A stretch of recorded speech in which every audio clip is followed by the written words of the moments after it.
오늘 아침에 우리에게 주시는 하나님 말씀은 신약성경 마태복음 6장 9절부터 13절까지 말씀입니다. 신약성경 8페이지에 있는 말씀 마태복음 6장 9절부터 13절까지 말씀을 다 같이 합독해서 읽도록 하겠습니다. 그러므로 너희는 이렇게 기도하라. 하늘에 계신 우리 아버지여, 이름이 거룩히 여김을 받으시오며 나라가 임하시오며 뜻이 하늘에서 이루어진 것 같이 땅에서도 이루어지이다. 오늘 우리에게 일용할 양식을 주시옵고 우리가 우리에게 죄 지은 자를 사하여 준 것 같이 우리 죄를 사하여 주시옵고 우리를 시험에 들게 하지 마시옵고 다만 악에서 구하시옵소서. 나라와 권세와 영광이 아버지께 영원히 있사옵나이다. 아멘.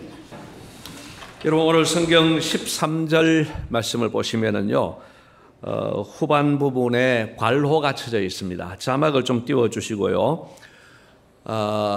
윗줄 악에서 구하시옵소서. 다음에 아랫줄 나라와부터 시작해서 아멘까지는 괄호가 되어 있고 그 괄호 앞에 숫자 6이 붙어 있습니다.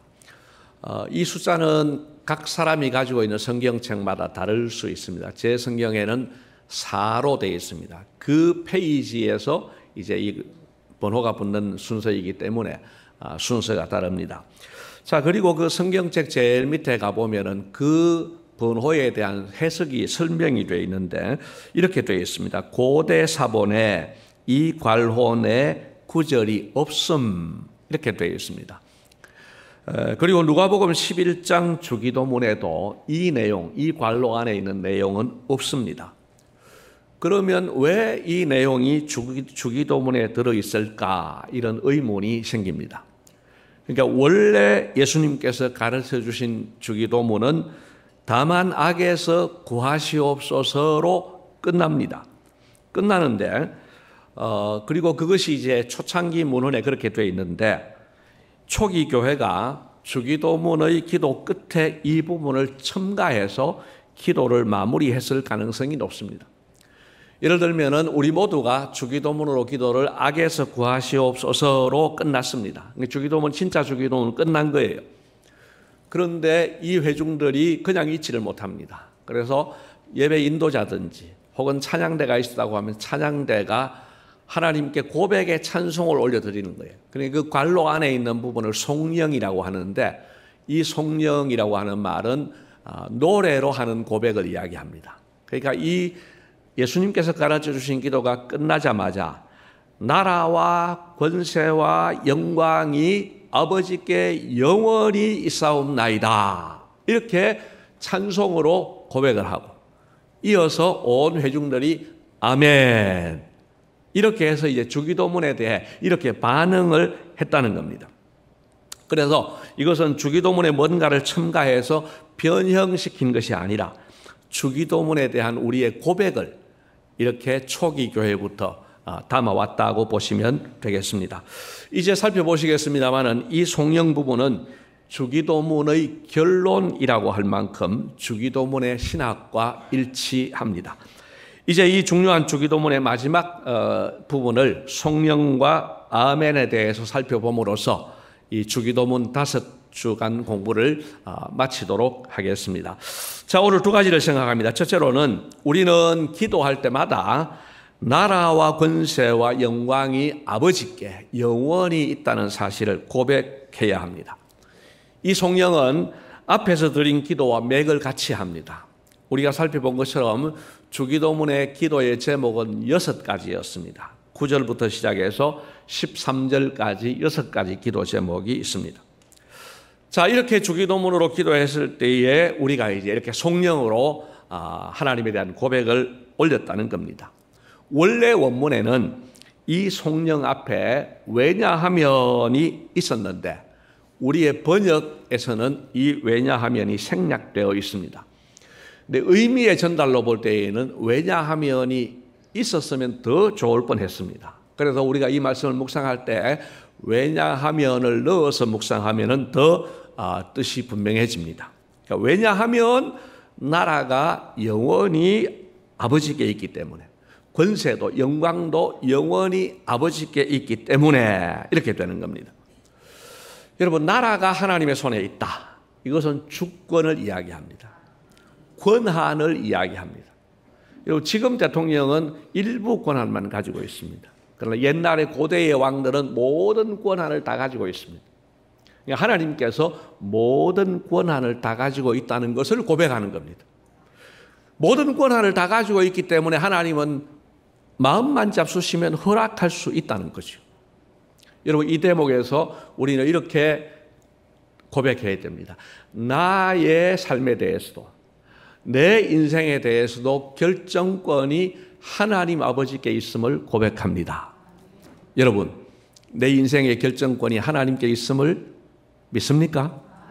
참 인정하기 어려운 부분일 수 있습니다. 그러나 살고 보면 진짜 중요한 결정들 하나님이 다 하셨구나 하는 것을 알 수 있습니다. 여러분, 한번 고백해 볼까요? 따라합시다. 내 인생이 하나님께 달려 있습니다. 내 인생이 하나님께 달려 있습니다. 아멘. 네, 우리의 생사화복이 하나님께 달려 있습니다. 자, 권세라고 하는 것은 앞에 이제 나라가 결정권을 이야기한다고 하면은 권세는 일을 이루시는 능력을 이야기합니다. 여러분, 하나님은 일을 이루시는 능력을 가지고 계세요. 어떤 결정을 했을 때 그 결정이 좋은 결과가 나게 한다는 거예요. 야구를 하든지 축구를 하든지 감독의 이제 권한이 있습니다. 감독이 결정을 합니다. 특히 야구를 할 때에 이제 이번 타석에 대타를 씁니다. 지금 현재 있는 사람 말고 대타를 써서 이 사람이 잘할 것 같아요. 근데 대타가 나와서 좋은 성적을 거두면은 이제 좋은 결과가 나온 거죠. 그런데 대타가 나왔는데 그냥 삼진 당해버려요. 이걸 감독은 어찌할 수가 없어요. 사람은 그런 거예요. 그러나 하나님이 만약에 대타를 냈다고 하면 그 대타는 다 안타 치는 거예요. 하나님은 그 능력이 있다는 거예요. 그래서 이것이 우리의 삶 속에 어떻게 반영이 되는가? 여러분, 로마서 8장 28절 잘 아시는 말씀인데요. 이 말씀을 같이 한번 고백하겠습니다. 우리가 알거니와 하나님을 사랑하는 자,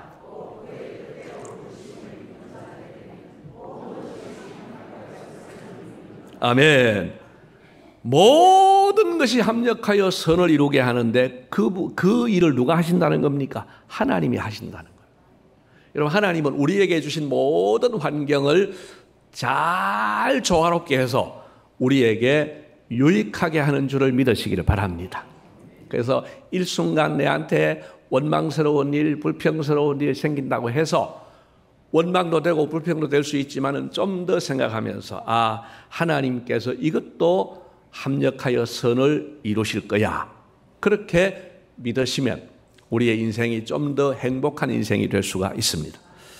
자, 영광도 그렇습니다. 하나님께서 영광을 가지고 계시고 영광이 하나님께 있는 거예요. 그래서 우리는 하나님의 영광을 가로채는 일이 없어야 됩니다. 여러분, 오늘 찬양이 참 이렇게 잘 아름답게 이루어졌는데 오늘 찬양대 지휘자 대신 지휘를 하신 우리 찬양 대장께서 내가 확실히 지휘자보다 내가 낫다 이런 생각이 들 수도 있고 오늘 찬양 너무 잘했어. 여러분, 이게 영광은 하나님께 돌려야 되는데 그렇게 되면은 내가 영광을 가로채는 격이 되는 거예요. 여러분, 우리의 삶 속에서 우리는 하나님의 영광을 가로챌 때가 참 많습니다. 의외로 많습니다. 여러분, 그것은 하나님이 아주 노하실 일입니다. 여러분, 고백합시다. 영광은 하나님께 있습니다. 아멘. 자, 마지막으로 우리는 기도할 때마다 아멘을 고백해야 합니다. 교회에 처음 오신 분들이 참 아멘이라는 말에 참 힘들어할 것 같아요. 아멘이 도대체 무슨 뜻이야? 어디 밖에서 들어본 말이 아니에요. 그리고 아멘은 언제 하는 거야? 시도 때도 없이 하는 것 같아요. 보면은 눈치를 보니까 기도가 끝나고 아멘은 전부 다 가니까 눈치껏 보니까 기도 마치면 아멘 하는 거구나. 이것쯤은 따라갈 수 있어요.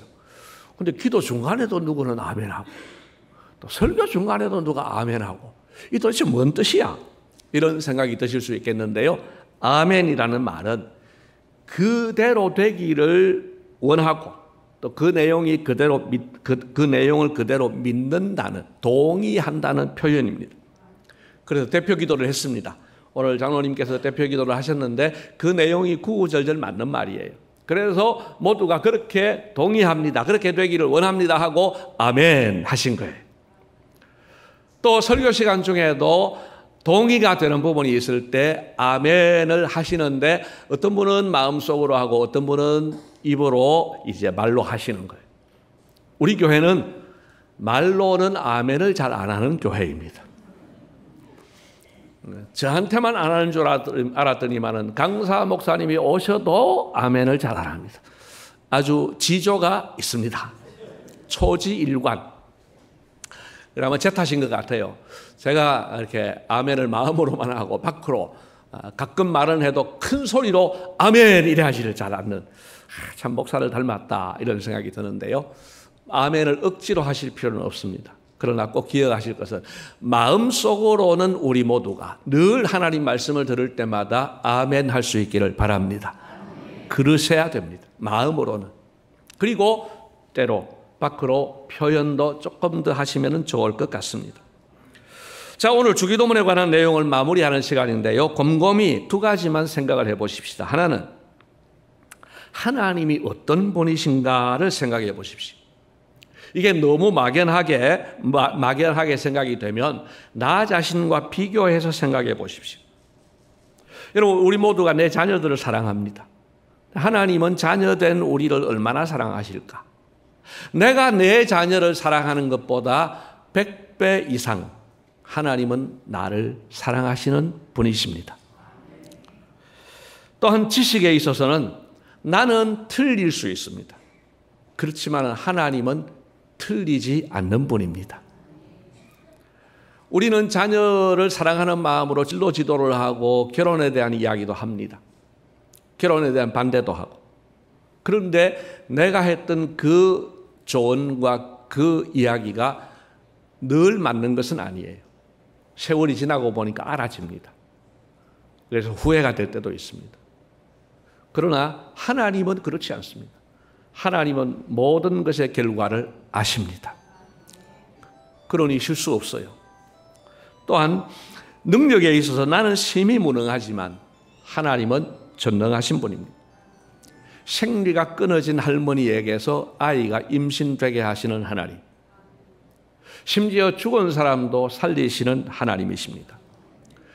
자, 그런 사랑과 그런 지식과 그런 능력을 가지신 분이 자녀에게 안 좋은 것 주실까?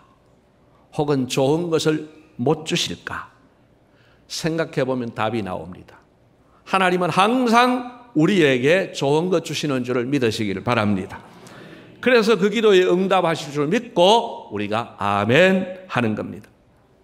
또 하나 생각할 것이 있습니다. 하나님은 우리의 마음과 생각을 아시는 분입니다. 내 마음과 생각을 다 아시기 때문에 우리가 어떤 마음으로 기도하고 어떤 마음으로 사느냐도 중요합니다.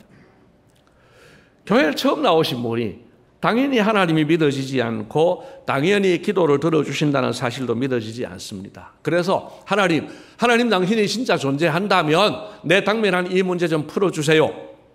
하나님께서 그 기도를 어떻게 받으실까요? 참 귀여워하지 않겠습니까? 너 참 솔직한 기도 너무 고맙다 야. 내가 안 믿어지는데도 그렇게 기도하니까 참 좋다 이러시지 않겠습니까? 근데 예수를 평생 믿은 사람이 기도를 하면서 이게 뭐 응답이 되는지 안 되는지 나는 몰라. 그냥 찔러보는 것처럼 그냥 기도해 보는 거야. 여러분 이러실 때 하나님이 그 기도에 응답을 하시겠습니까? 아마 응답의 가능성이 매우 낮을 겁니다. 여러분 같은 맥락에서 주기도문의 기도도 중요하지만 하나님에 대한 고백을 담은 이 성령도 너무 중요합니다. 나라와 권세와 영광이 아버지께 영원히 있사옵나이다. 그리고 아멘 했습니다. 여러분 이 고백 속에는 우리가 드린 기도에 대해 하나님께서 응답해 주실 것을 확실히 믿는 믿음이 담겨 있습니다. 우리의 마음과 생각을 아시는 하나님께서 이런 확신과 고백으로 기도하는 사람을 얼마나 좋아하시겠습니까? 기도 응답이라는 선물을 주시고 싶은 마음이 팍팍 생기지 않겠습니까? 그러므로 우리는 기도할 때마다 하늘에 계신 우리 아버지, 나라와 권세와 영광을 영원토록 갖고 계신 하나님께서 우리의 기도에 응답하신다는 사실을 믿음으로써 아멘 해야 됩니다. 이제 오늘 주기도문을 마칩니다. 여러분, 우리 모두 주기도문을 통해서 기도를 배우고 그 가르침대로 기도함으로써 우리의 기도 생활과 믿음 생활이 더 풍성해지시기를 주님의 이름으로 축복합니다. 고맙습니다, 주님. 우리에게 주기도문을 가르쳐 주셨습니다. 그 주기도문에 대해서 또한 우리가 이렇게 송영하는 것도 배웠습니다. 하나님, 그 송영과 그 아멘이 우리의 진실한 고백이 되게 하여 주시옵소서. 그래서 우리의 기도 생활이 더 풍성하게 하시고 하나님과의 관계가 더 친밀해지게 하여 주시옵소서. 감사하옵고 예수님 이름으로 기도드리옵나이다. 아멘.